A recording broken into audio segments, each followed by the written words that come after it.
Competition is the most efficient and fair way of distributing resources and rewards in the society. Competition ఉంటే competition అన్నది most fair వే అంట. Most fair వే ఎందుకు? రిసోర్సెస్ని distribute చేసుకోవడానికి competition ఎక్కువగా మనకు US గుర్తు వస్తుంది.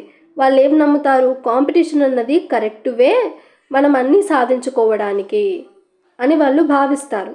అంతేనా కాదా? మరి యుఎస్ ఏం ఫాలో అవుతుంది?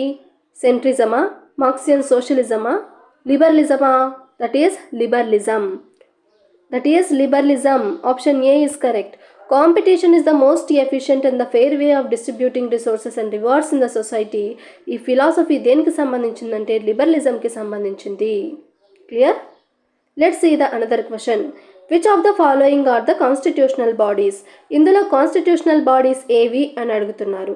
గుర్తుపెట్టుకోండి, ఎస్సీ, ఎస్టీ, బీసీ ఈ త్రీ మాత్రమే కాన్స్టిట్యూషనల్ బాడీస్. మిగతావన్నీ కూడా స్టాట్యుటరీ బాడీస్. గుర్తుపెట్టుకోండి, నేషనల్ కమిషన్స్ అన్నీ. Okay, national commissions of SC, ST, BC అన్నవి constitutional bodies.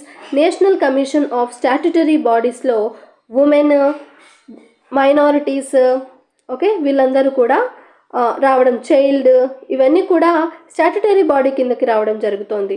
SC, ST, BC మాత్రమే constitutional bodies. So what is the answer for this question?